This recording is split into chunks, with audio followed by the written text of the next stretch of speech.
boarding scanner chimed a cheerful electronic green, approved. Seat 3B, first class, a simple confirmation. But for Karen Miller, the flight attendant at gate B23, the green light was overshadowed by the red flags in her own mind. Before her stood 13-year-old Leo Maxwell, dressed in a tailored navy blazer and shoes polished to a gleam. He held his boarding pass with a quiet confidence that seemed, to Karen, entirely out of place. "Just one moment," she said, her professional smile tightening at the edges. She scanned the ticket again and again. Each time, the system flashed the same undeniable verdict: approved. What would unfold over the next 20 minutes would be recorded on a dozen smartphones, ignite a global firestorm online, and serve as a brutal lesson in karma. Because Karen Miller, in her rush to judgment, had no idea she was about to dismantle 3 careers, including her own. She didn't know about the man watching the security feed from his executive suite 15 miles away. She didn't know that the boy she was humiliating was about to teach the world a lesson it would never forget. This isn't just a story about an airport incident. It's about the catastrophic price of assumption and the quiet power of a boy whose dignity refused to be grounded. The morning sun cast long, golden stripes across the polished floors of Westgate International Airport.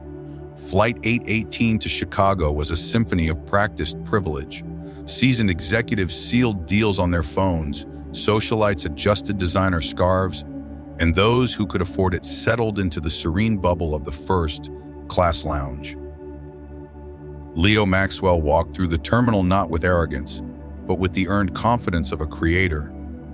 Tucked securely in his backpack was his laptop, containing a groundbreaking app he had coded over hundreds of sleepless nights, an app designed to give a voice to children with non-verbal autism.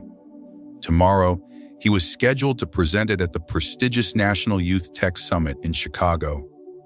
3 days ago, his father, Marcus Maxwell, the formidable CEO of Apex Air, had handed him the ticket. "You didn't just earn a spot at that summit, son," Marcus had said, his voice thick with pride. "You earned this seat. Walk onto that plane like you own the sky." As the boarding call for first-class passengers echoed through the terminal, Leo squared his shoulders and approached the gate. He extended his boarding pass to Karen Miller. "Good morning," he said, his voice clear and steady. Karen took the pass. Her eyes flickered from the name on the ticket, Leo Maxwell, seat 3B, to the young black boy standing before her. The pieces didn't fit in her mind's puzzle. The green light from the scanner was just noise. "Is there an issue?" Leo asked, a knot of unease tightening in his stomach. "I need to verify this," Karen replied, her tone shifting from service to suspicion. She beckoned her senior colleague, Susan Pierce, a woman whose 20 years of service had hardened her empathy into a rigid adherence to procedure. Susan glanced at Leo, then at the ticket, her expression dripping with skepticism. "Whose ticket is this, really?" she asked, her voice loud enough to turn heads. "It's mine," Leo said, his own voice starting to feel small. "My father bought it for me." The words hung in the air, an invitation for judgment. Passengers in the line began to whisper, their eyes dissecting him. Susan and Karen exchanged a look that spoke volumes. "Karen, call security," Susan declared. "We can't let him board until this is verified, but it's scanned correctly," Leo pleaded, the sting of humiliation bringing heat to his cheeks. The system said it was okay. "I have my ID. Please step aside, young man," Susan said, physically guiding him out of the line. The procession of first-class passengers continued. A man in a tailored suit, a woman with a luxury handbag, an elderly couple. None of them received a second glance. Their tickets were scanned, their passage approved. Only Leo was an anomaly. Only he required validation. From her plush seat in 3A, Mrs. Montgomery watched the scene unfold with a smug sense of vindication. She turned to her teenage son, Chad. "See," she whispered conspiratorially. "You can always tell when they don't belong. There's a certain desperation, trying to get a taste of a world they haven't earned." "Mum, maybe it's real," Chad mumbled, looking up from his phone. "Please." She scoffed. Look at him. People like that will do anything to cut corners. Stolen credit card, probably. Her poison seeped into the cabin air, and other passengers nodded in silent, comfortable agreement. Within minutes, Officer Frank Doyle arrived, his posture radiating a weary authority.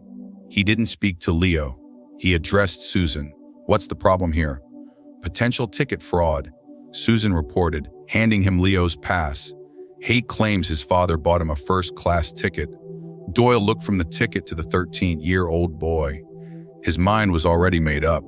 Son, you need to come with me, he said, his hand landing firmly on Leo's shoulder. But I haven't done anything wrong, Leo's voice cracked, the injustice of it all threatening to overwhelm him. Just as Doyle began to lead him away, a clear, sharp voice cut through the terminal's hum.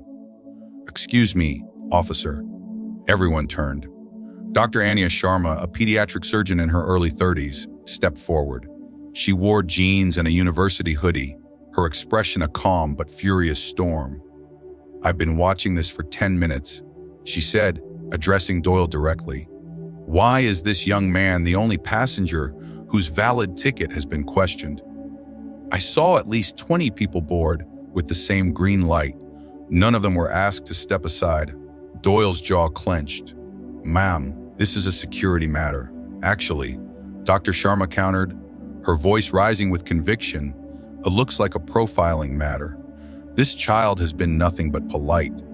His ticket scanned correctly. The only procedure you seem to be following is one based on prejudice. Either question every passenger's ticket or admit you're targeting him because of the color of his skin. The confrontation electrified the atmosphere.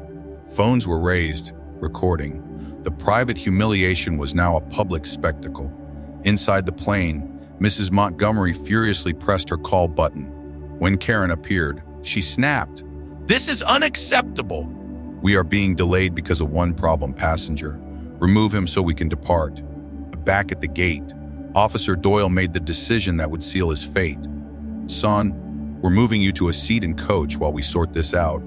The word coach landed like a physical blow. But my seat is 3B, Leo said, his voice trembling with a mixture of anger and despair. I have a first-class ticket. Officer, you cannot be serious. Dr. Sharma interjected. You're going to forcibly move a paying customer from his confirmed seat based on nothing but your bias. That's when Leo's composure broke. Not into tears, but into truth. My name is Leo Maxwell, he announced, his voice ringing with newfound strength. My father is Marcus Maxwell, the CEO of Apex Air. He bought me this ticket so I could present my app at the National Youth Tech Summit in Chicago. You have detained me, humiliated me, and accused me of fraud. All because you couldn't believe someone who looks like me belongs here. A collective gasp went through the crowd. Phones angled to capture the boy's face. You didn't judge my character, Leo continued, his words a powerful indictment. You judged my appearance, and you're teaching everyone here that that's okay. 15 miles away, in the sleek headquarters of Apex Air, Marcus Maxwell's phone buzzed with a text from an anonymous number problem at Westgate, Gate B23. Your son. Ice flooded his veins. He dialed Leo's number. No answer. His assistant burst in. Sir, there are videos going viral from Gate B23. They're saying your son's name. Marcus was already grabbing his coat. Cancel my meetings, he commanded, his voice a low growl. Cancel everything. He arrived at the gate to a scene of controlled chaos. He saw his son first, standing small but unbroken, Officer Doyle's hand still on his arm. The sight ignited a cold, focused rage within him. Officer Doyle, Marcus said. His voice wasn't loud, but it cut through the noise like a surgeon's scalpel. Release my son. Now, Doyle turned confused. Sir, I can't. My name is Marcus Maxwell, he stated, each word landing like a hammer blow.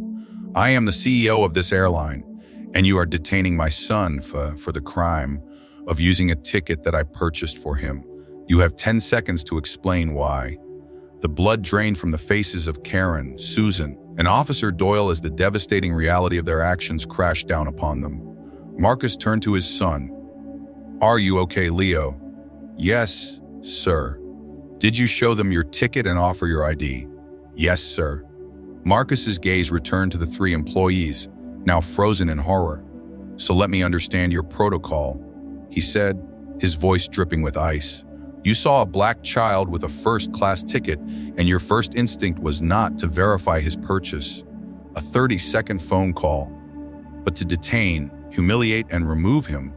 You didn't see a brilliant young innovator. You saw a threat.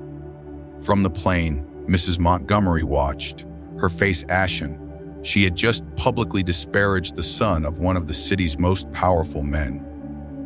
Marcus addressed the crowd, his voice resonating with absolute authority. What happened here today is a symptom of a sickness, a prejudice that assumes the worst based on what it sees. Effective immediately, Ms. Miller and Ms. Pierce are suspended without pay, pending termination. Officer Doyle, your firm's security contract with Apex Air is terminated. He wasn't finished. This flight is canceled. All passengers will be rebooked at the airline's expense. Furthermore, Apex Air will be implementing mandatory, comprehensive anti-bias training for every single employee, from the ground crew to the boardroom. What happened to my son will never happen again. He placed a hand on Leo's shoulder. What you witnessed today was not an employee mistake. It was a failure of our culture, and I will fix it. Then, he looked at his son, his eyes filled with a father's unwavering pride. Come on, Leo. You have a world to change. As they walked away, the terminal was silent for a moment, then erupted in applause, led by Dr. Sharma. The ripples of that morning had just begun. The videos garnered millions of views. The story became a national conversation about prejudice and dignity. The next day, Leo Maxwell stood on stage in Chicago. He nailed his presentation, but it was his closing words that earned a 5-minute standing ovation. Innovation isn't just about the technology we build, he said. It's about building a world where a person's potential is never limited by the color of their skin. Respect isn't a premium upgrade. It's a basic human right. In the end, Flight 818 never took off that day, but everyone involved in its story arrived at a new destination, a place of reckoning, of consequence, and of the profound understanding that the price of assumption is a debt no one can afford to pay.